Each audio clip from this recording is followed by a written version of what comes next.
বিশ্বকবি রবীন্দ্রনাথ ঠাকুরের শ্যামলী কাব্যগ্রন্থের অন্তর্গত কবিতা আমি।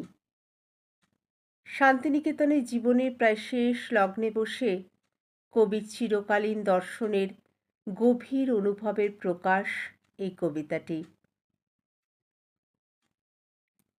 আমারই চেতনার রঙে পান্না হলো সবুজ, চুনি উঠল রাঙা হয়ে। আমি চোখ মেললুম আকাশে, জ্বলে উঠল আলো পূবে পশ্চিমে।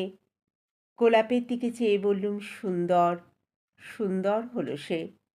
তুমি বলবে এ যে তত্ত্বকথা, এ কবির বাণী নয়। আমি বলবো এই সত্য, তাই এ কাব্য। এ আমার অহংকার, অহংকার সমস্ত মানুষের হয়ে। মানুষের অহংকার পটেই বিশ্বকর্মার বিশ্বশিল্প। তত্ত্বজ্ঞানী জপ করছেন নিঃশ্বাসে প্রশ্বাসে, না না না, না পান্না, না চুনি, না আলো, না গোলাপ, না আমি, না তুমি। ওদিকে অসীম যিনি, তিনি স্বয়ং করেছেন সাধনা মানুষের সীমানায়, তাকেই বলে আমি। সেই আমির গহনে আলো আধারের ঘটল সঙ্গম, দেখা দিল রূপ, জেগে উঠল রস। না কখন ফুটে উঠে হলো হাঁ মায়ার মন্ত্রে, রেখায় রঙে সুখে দুঃখে। একে বলো না তত্ত্ব। আমার মন হয়েছে পুলকিত। বিশ্ব আমির রচনার আসরে হাতে নিয়ে তুলি, পাত্রে নিয়ে রং।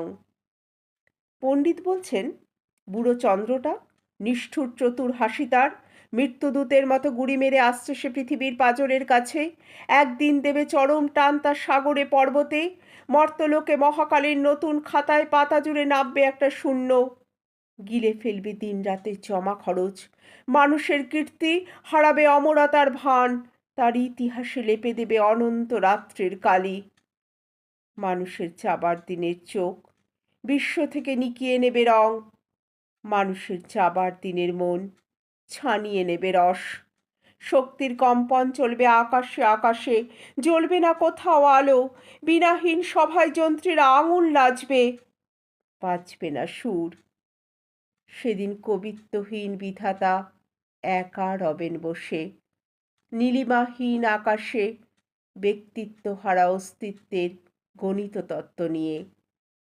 তখন বিরাট বিশ্বভুবনে দূরে দূরান্তে অনন্ত অসংখ্য লোকে লোকান্তরে এ বাণী ধ্বনিত হবে না কোনোখানেই, তুমি সুন্দর, আমি ভালোবাসি।